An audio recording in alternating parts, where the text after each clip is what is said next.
Do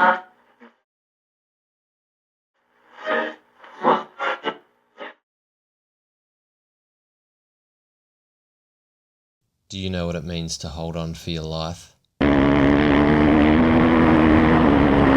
To maintain control while pushing your body to its physical limit? To move through the landscape so fast, it's like the ground is breaking apart beneath you.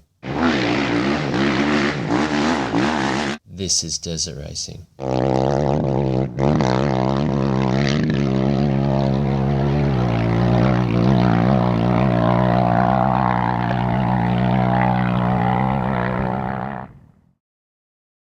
Ben Grabham, better known as Grabo.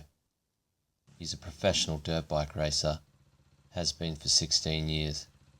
It's what he knows, it's what he devotes his life to, and in the process, he became the best.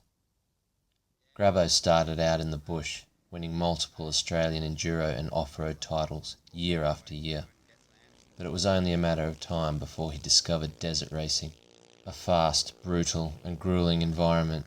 Grabo found his calling and went on to dominate every major desert race in the country. Hattah, Kondo, Safari, and the mother of all high-speed events, the Finke Desert Race. His name had become so synonymous with desert racing that people started to refer to him as the Desert King.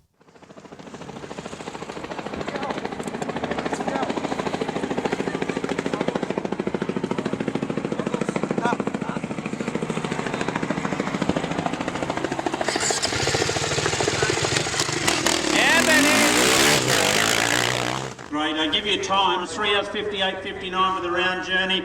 How do you rate this one in the 4 wins you've had in this great race? It gets tougher every time. The boys are getting quicker and quicker. But Grabo's reign was eventually broken. Enter Toby Price, Australia's newest dominator in enduro, enters the world of desert racing, albeit as Grabham's teammate. For the first time in years, someone has the ability to catch Grabham.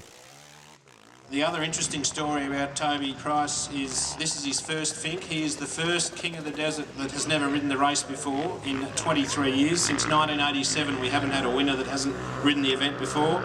He's currently leading the Australian Off-Road Enduro Series and is the Australian 4-day Enduro Champion, a 22-year-old Toby Price.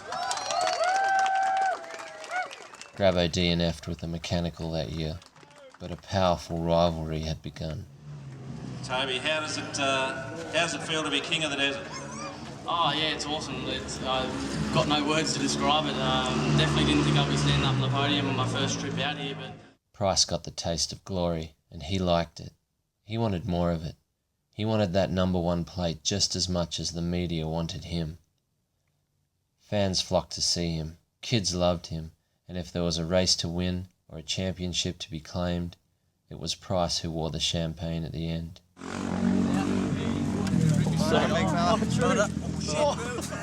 Grabo remains gracious in defeat, and while he ever played second to Price, he never lost focus of his next win.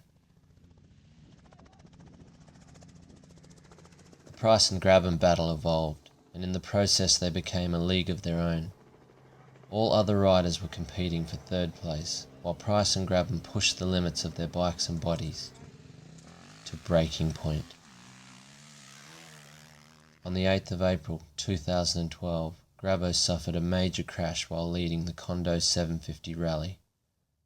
I remember looking at the speedo because I always look roughly to get an idea what we're doing. I was up around the 150 mark, and then I was just going down this fast straight, and like it happened that quick that I just remember seeing like a handful of kangaroos jump out of the grass, and they were no taller than what the grass was, and they just jumped straight onto the path, and I just remember going past say 3 of them and then just seeing 2 and knowing that there's no way I could get between them both, and all I remember is pretty much just gripping the handlebars tighter, and I can vaguely remember the impact, and then that's all lights out from then on. So Pitched headfirst into the desert at 150 kilometers per hour. Some would say it's a miracle he even lived. It'd be easy to get spooked and go, oh, like, I shouldn't be walking and all this kind of stuff, but that's not the case, and I feel good. Like, I'm surprised. Like, it's only been 3 weeks since I had surgery, like today, and I'm surprised how quick the body's bouncing back. Like, I haven't had any pain meds since I've got home, and everything's been going great. Grabham is no stranger to pain. He worked relentlessly to regain strength, rebuild his body, and reset his focus. Meanwhile, Price kept on winning. Unchallenged, he went on to take his second Finke Desert Race win. Grabham continued to rehabilitate himself, and 6 months after injury, he rode to a top 10 finish at the Australian 4-day Enduro, then a top 20 finish at Dakar, and by February 2013, he was ready to rekindle the rivalry with Price. But no sooner were the Desert Kings reunited, tragedy struck. While in America preparing for the Baja 1000, Price has a major high-speed crash. Just as Grabham had done the year before, Price suffers major spinal damage and must lay suspended in a halo for 2 weeks, until he can be flown back to Australia for critical surgery. Again, it's a miracle he wasn't killed or permanently disabled, but he wastes no time getting back on his feet and back to Finke to support Grabham's return to the big race. So the first time I got up, I could only just get up for 2 seconds, and then like 5 minutes, and then I could only walk from here to out there on the road, and then it's just each day just improves a little bit. If you think about our top 2 riders, which were a rock solid pairing, you know, we've been hit pretty hard in that respect. And that said, you know, the key thing anyway at the end of the day is, you know, it's that they're both okay. They're going to be okay, and Ben's, like you say, made an incredible recovery, and even to be really honestly lining up, you know, this year for Finke, I think it's a remarkable achievement for him. And yeah, and he's probably, you know, he's going to have to shake out a few nerves and a few probably, you know, apprehensions and so on. His ability to tick the boxes and do the little things well is second to none. I've got to tell you, I've never met a more professional athlete. Now, I've worked in football, I've worked with professional cyclists, I've worked with triathletes. He's got this amazing ability to be able to compartmentalise or almost pigeonhole emotion, which is really, really interesting to witness, because it's really, really useful for him, and for me, it'd frighten me. He has had his injury would frighten me, and I think it would frighten 99% of the rest of the world. Day 1, the Desert King rides again, but so much momentum has been lost. Speculation already suggests he'll never be the same after his accident. Is he not comfortable with the bike? Has the team failed to make the necessary preparations for this brutal race? Whatever the case, it's clear Grabham is not content. You alright, Grabbo? Where the Joels, mate, I think. They're just in front of you, bro. On the home straight. Ball, mate. Do you want another one?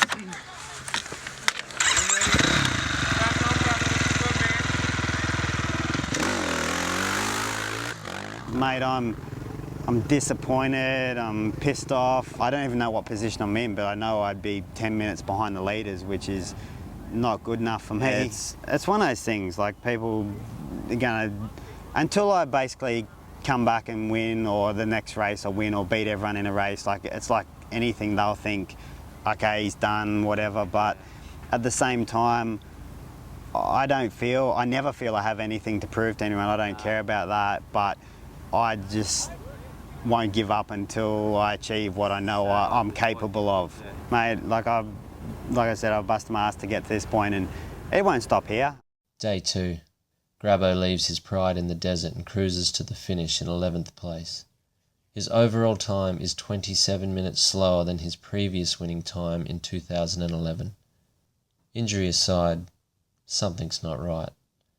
If he's ever going to get back to winning, it's got to be done his way. For 2014, Grabbo has conceived KTM Australia's first official desert racing team. With his old rival Toby Price, a new outlook, new model bikes, and the addition of some fresh talent, Ivan Long, the protege. Could this be the second coming of the Desert Kings?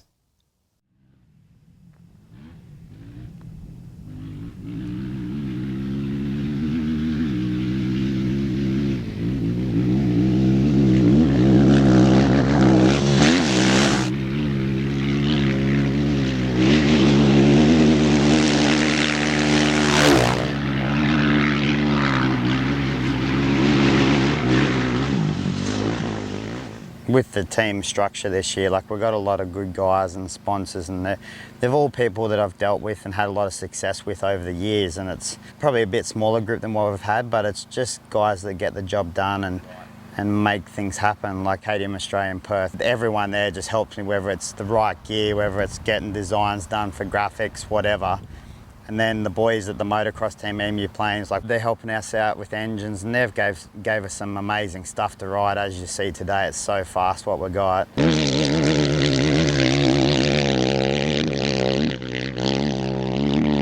And then got guys like Mike, who's always helped me at races. Just people like, not that we've had bad people before, it's just people that I can 100% trust and just know that everything's going to happen as it should. There's no room for error, and that's why all the guys, all the products we use, and it has to be 100% because you're playing with people's lives otherwise. Yeah, me and Grabham have come out of a bit of a dark hole, but yeah, for me it's been pretty recent, and it's just good to be back out, yeah, like you say, racing and riding and enjoying it. Like, you don't realise how kind of good you've got it until it all gets taken away there for a bit. So it wasn't a small injury, it wasn't 6 weeks out and then back into racing again. It was pretty much a whole season was done for me. So it got pretty hard there at some times where it just, yeah, it's days it hurt and days it just didn't feel right. And but yeah, at the end of it, I just guess kept picturing of getting back on that bike and racing again, and for me that's the only thing I know, the only thing I really enjoy. Pretty much what I look forward to each weekend is being able to go out and go and race my dirt bike, and then during the week just going out and have riding and doing the training and a bit of fun. So it definitely hasn't scared me, don't think it's slowed me down. So it's just, yeah, as soon as I throw that helmet on, I know what I'm in for, and it's and for me, I just want to go flat out and go fast.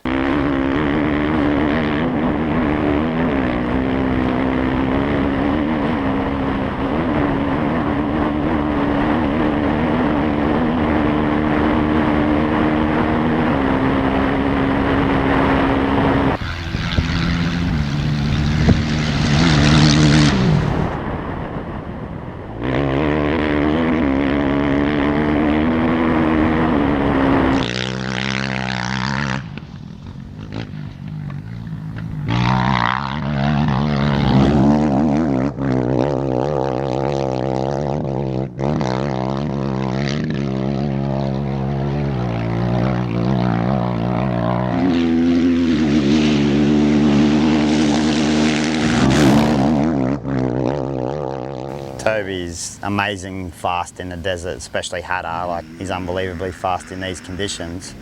I can see it with him. If anything, he's probably getting as fit as what he ever was and as smart as what he ever was on the bike, and he'll be fine. And the same with me. It's just, I don't know, people are quick to write you off when you do have a big injury, but you don't forget how to ride a motorbike. And if you put in the hard work and that, and your body still bends and twists and does what it needs to, you make do and get back to where you were. 2 injuries like that are something pretty serious. Even just anyone getting back on a dirt bike after something like that is a massive big thing. That's, for me and Grabham, that was close to life. Well, not life ending, but it was like out for good. And like, it's now I pretty much just joke around about it, and everyone that asks me about it, like, oh, how's your neck? I'm like, yeah, it's good. Like, I'm sweet. My head's screwed on, literally. It's a funny way to look at it, to laugh it off, but you kind of got to. If you get back on that bike and you sit there and you're worried about it, you may as well get off the thing, because if you're sitting there and you're thinking about it and you're worried and you can't laugh it off and joke about it, then you're always going to be worried of getting back on and doing what you're meant to be doing. doing those speeds we're doing out there, like the last couple of days, it's the best feeling in the world. I'm stoked. I'm stoked on going back that fast again.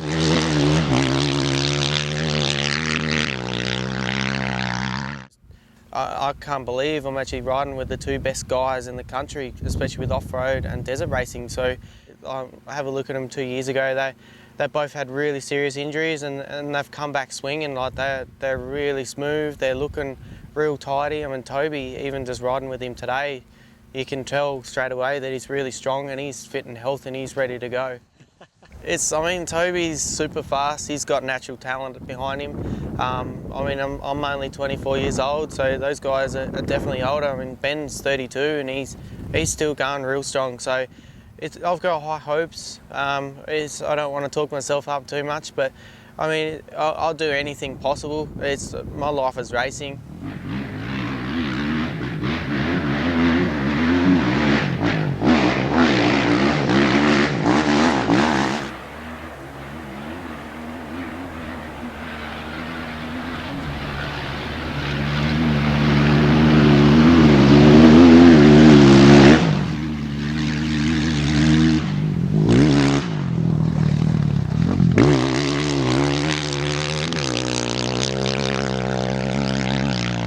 Move to a factory team. It's been worrying for me, but the way Ben's gone about it has just been really, really easy. He's a team manager and he sure has taken that role on really well, so he's setting everything up. As serious as I am at still racing, it's good. It's kind of a bit of a distraction where I make sure the boys are right and that, and then I can go out and do my thing on the bike. And I'm having a lot of fun doing both at the moment. With Ivan, sort of a young kid on the bike, doesn't mind holding it on. I think we'll definitely push each other along into a new level.